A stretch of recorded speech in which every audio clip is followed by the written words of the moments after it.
And we have to address the fundamental question. Why is there no money coming in? Why is NNPC not able to bring in dollars? I'm sorry, this is the question that cost me my job. I will continue asking this question until NNPC is fixed or until I die. Where are the dollars? We need to shine light on NNPC. The finance minister cannot tell you because he doesn't have a metering system that reports to him. The finance minister cannot tell you that today, this is how many barrels of oil that we produce and exported. He can only rely on NNPC telling him. Those barrels are revenue. They belong to finance. We've been talking about this for 10 years. We need a metering system. The finance ministry needs to know how much oil we are producing every day, how much oil we are selling, and where the money is going. Because if you don't fix the leakages in that system, if you don't fix the revenue, the dollar revenue issue, you will never fix the exchange rate problem. Oil is not going to grow our GDP. I've always said that. Oil, I mean, if you took out all the oil in Nigeria today and sold it, it would raise our per capita income to maybe $4,000. We won't even be a middle income country. Oil will never make us rich, but it is working capital. It is working capital. It is a lubricant for our import-dependent economy. And we cannot afford to continue producing the oil and not seeing the revenue. We are no longer paying subsidies. So where are the dollars? Before it was under recovery. Now we don't have under recovery. Where is the money?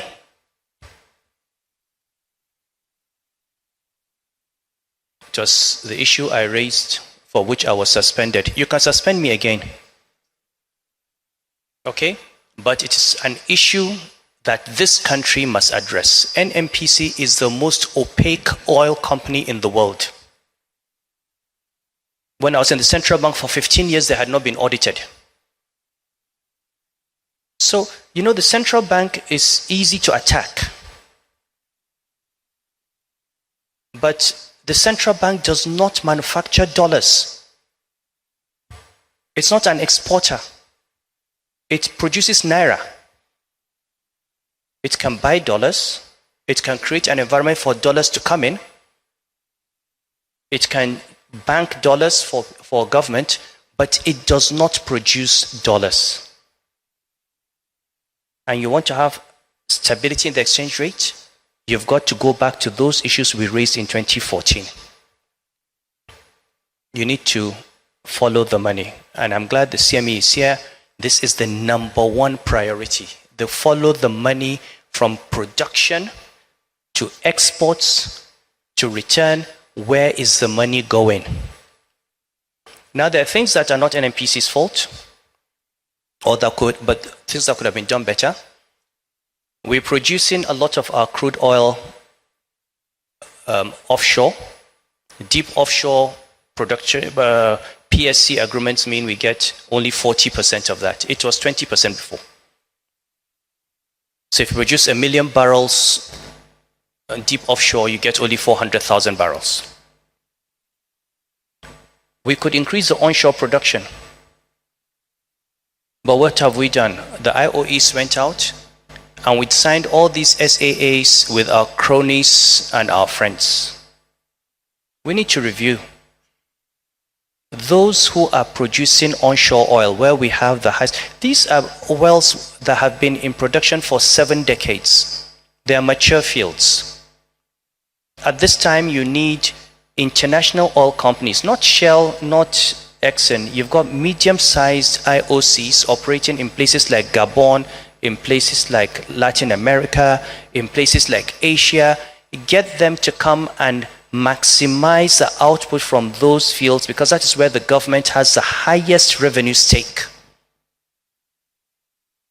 We can't just have Shell step out and then I take my friend Mustafa Chikiobi and co, who has never been in oil production, and then give him the license and say, come and produce oil, and expect to get revenue. We need to revoke those things and give people who can bring in the technology and the skills to sweat those, because you need to have a long-term solution to this problem.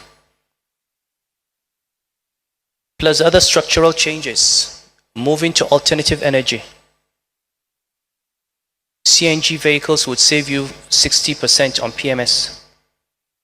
Convert 3 million vehicles and see what happens to inflation. See what happens to your foreign reserves.